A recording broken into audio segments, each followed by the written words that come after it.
தமிழ்நாட்டில் இந்த ஆண்டு மே மாதம் வழக்கத்துக்கு மாறாக தொடக்க முதலே மழை பெய்து வருகிறது.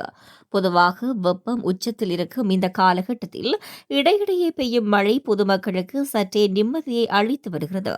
இதற்கிடையில் இன்று முதல் அடுத்த சில நாட்களுக்கு மாநிலத்தின் பல பகுதிகளில் மழை தொடரும் என வானிலை மையம் தெரிவித்துள்ளது.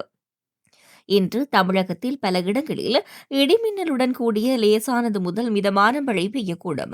குறிப்பாக தேனி, திண்டுக்கல், கரூர், திருச்சிராப்பள்ளி, நாமல், ஈரோடு மற்றும் நீலகிரி மாவட்டங்களில் ஓரிரு இடங்களில் கனமழை பெய்யும் வாய்ப்புள்ளது.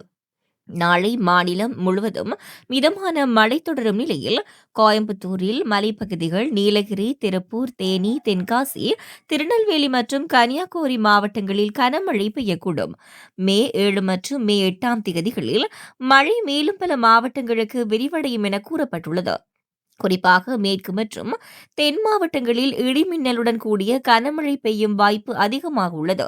மே 9 மற்றும் 10ஆம் தேதிகளில் மாநிலம் முழுவதும் லேசானது முதல் மிதமான மழை தொடரும் என கணிக்கப்பட்டுள்ளது. இதனிடையே வெப்பநிலை சில இடங்களில் இயல்பை விட 2 முதல் 3 டிகிரி செல்சியஸ் அதிகமாக இருக்கக்கூடும் என்றும் தெரிவிக்கப்பட்டுள்ளது. சென்னை மற்றும் அதன் புறநகர் பகுதிகளில் வானம் ஓரளவு மேகமூட்டத்துடன் காணப்பட்டு 38 முதல் 39 டிகிரி செல்சியஸ் வரை அதிகபட்ச வெப்பநிலை பதிவாகலாம். அதே சமயம் இடி மின்னலுடன் கூடிய மழைக்கும் வாய்ப்பு இருப்பதாக வானிலை மையம் தெரிவித்துள்ளது.